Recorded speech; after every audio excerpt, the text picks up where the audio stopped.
This is a GTX 750 Ti 2GB. This GPU released back then in 2014, which makes it like 12 years old. It is from the Maxwell architecture. It only has 60 watt TDP and only, as I said, 2GB of GDDR5, which is just not enough. What I got here is from ASUS Dual. It requires actually the 6-pin power connector. Not all the versions, but this version requires the 6-pin power connector. And it has 2 DVI ports, 1 HDMI and 1 VGA. The MSRP was $150, but today you can find it around $25 on average. I bought it for 20 euros. It starts from 20 to 35, 40.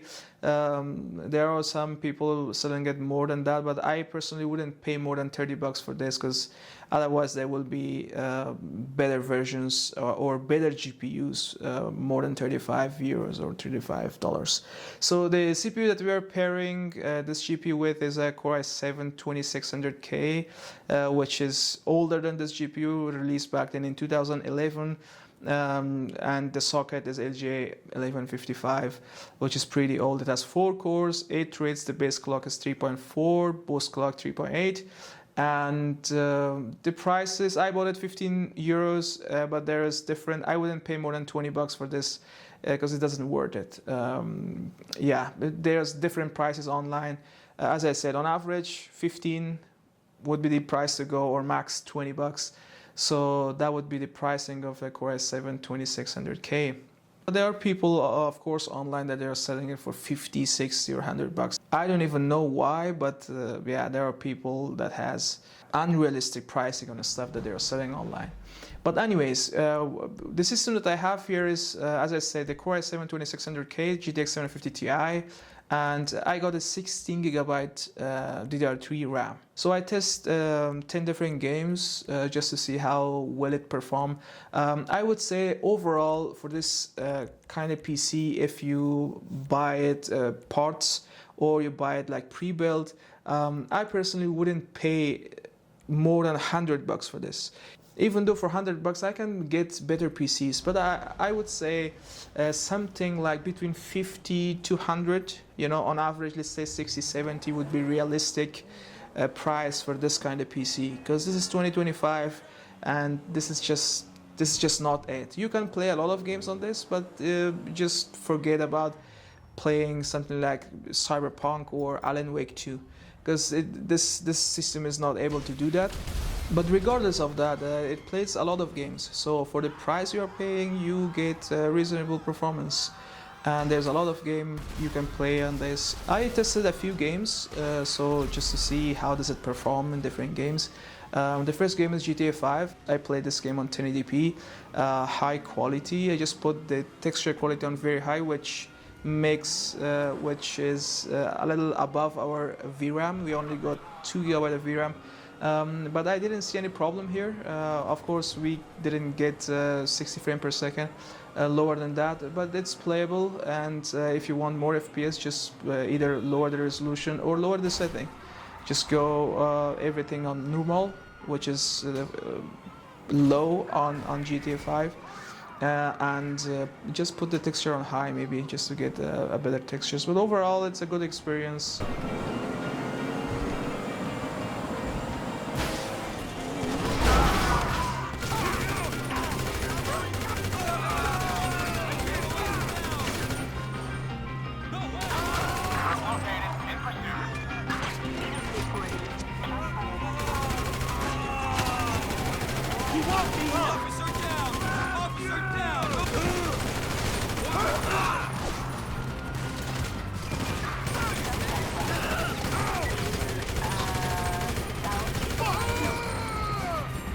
So the next game I'm testing is Days Gone on 1080p low quality.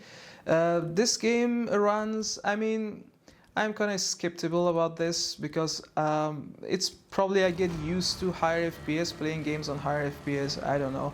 I used to have a really bad PC, only 2 cores back in the day.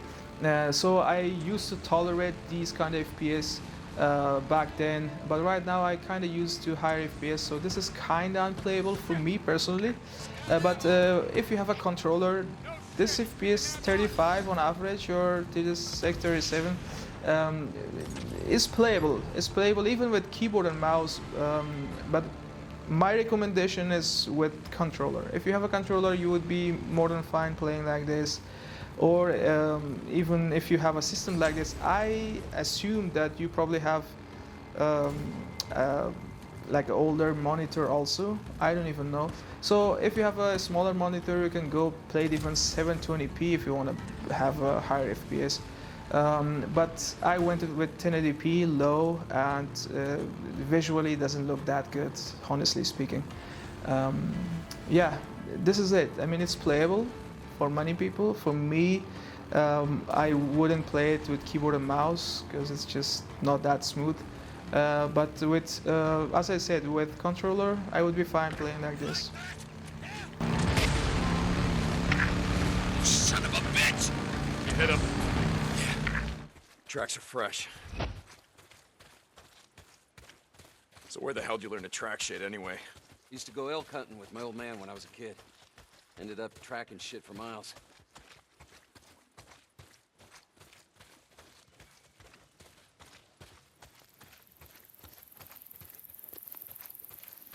So the next game I'm testing is The Witcher 3. I put everything on low 1080p.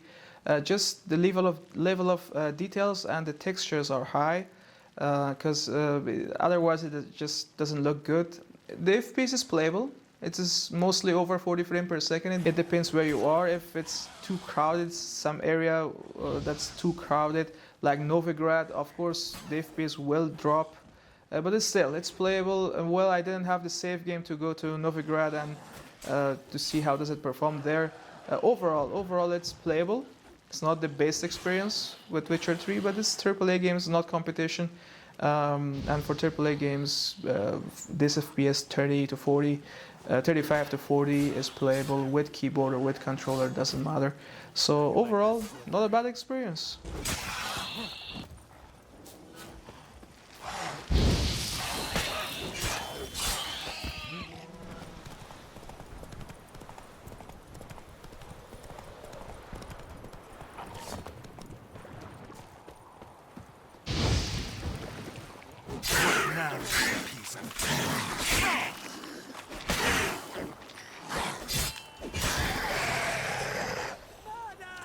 I was kind of afraid to test this game. I mean, I thought that this PC would blow up or something, because the Spider-Man Miles Morales is kind of intensive. But I went all the lowest, like very low quality 1080p and FSR2 Ultra performance, which makes this game visually like, I don't know, like a game from 2005. I don't even know. Maybe it's too pixelated. The visuals are not that good, but you know what? You have a second gen Core i7 and a 12 years old 750 Ti, so you shouldn't expect that much. It is playable. It's playable, but there are some areas you go down to 20s, and that makes things harder, you know. If you want a smoother performance, I don't know, maybe you just lower the resolution to 720p, and that makes, of course, the game looks worse than this. I just tested it for you guys to see how well this system will perform with a modern game. So the next game we are testing is the GTA Vice City Definitive Edition. This is not a new game, it's an old game, but it's a new release, kind of new release for this PC especially. And yeah, it's 1080p, low medium setting, works well. I mean, it's over 40 frames per second mostly, and it's very playable. I mean, I wouldn't have any problem playing like this. Works well, no stuttering, no issues. Not 60 frames per second, but it's reasonable FPS for the hardware you have.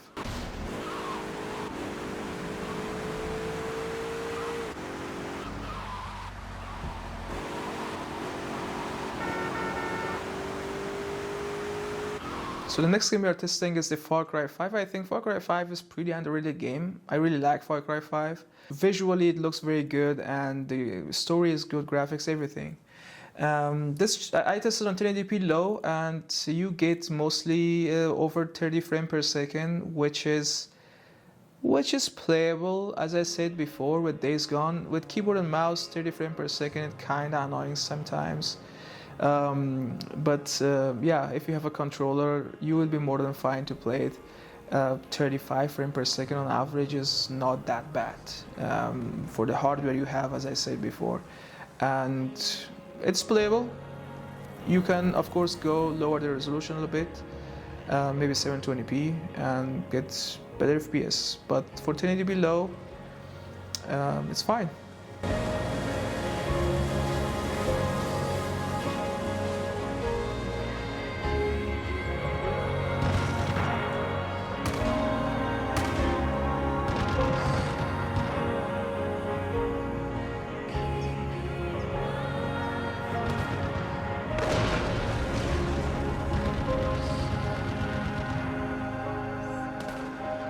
The next game I tested is the Resident Evil 2 remake. I really like the Resident Evil series, so I just wanted to test at least one version of that. So this is the Resident Evil 2 remake. I just tested on 1080p low. Textures is high, but it's not the real high, you know, the 0.25 gigabyte, like 250 megabyte version of high textures, as you saw on the settings. But it has a kind of weird behavior. Sometimes you get 60 frames per second overall, but it depends where you are. In some areas, the FPS drops like crazy, like 28, like 27 or 30s. So it's different, you know. I don't say it's not playable. It is.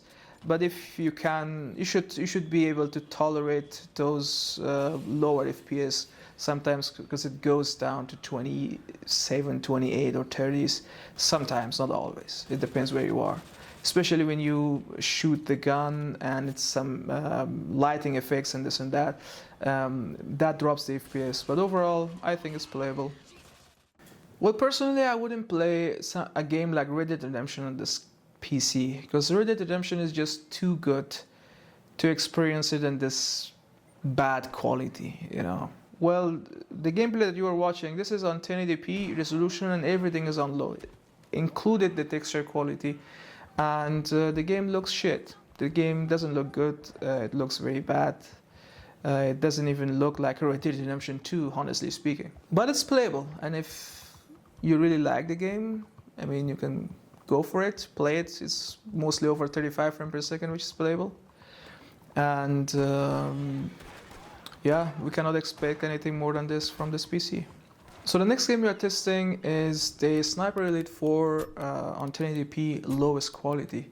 I'm actually not a fan of this kind of game, but since I had it, and it's kind of modern game, and compared to the hardware we have. So I was like, okay, let's test it, and it's playable. Well, we are mostly over 40 frames per second, which is very playable. It's actually a smooth experience for me personally. I don't have any problem playing it like this. Absolutely, actually one of the best performing game until now on this PC that I tested. So the next game we are playing is the Red Dead Redemption 1, which released last year, I guess. I'm playing on 1080p, medium to high quality, a mix of medium to high. The visuals are great. This is actually one of the greatest games, or how do I say it? This is one of the games that gives you the best FPS, the higher FPS, the best visuals on this PC. So you wouldn't have any problem playing it on 1080p, medium to high, and over 60 frames per second, like all the time almost. It's very smooth. Visuals are good, graphics are good, gameplay, and no stuttering, no lagging, no issues. This game 100% would be in the list of the games that I must play on this PC. So the next game we're testing is Rise of Tomb Raider. I tested this game on 1080p, high textures, and the rest is kind of medium and low.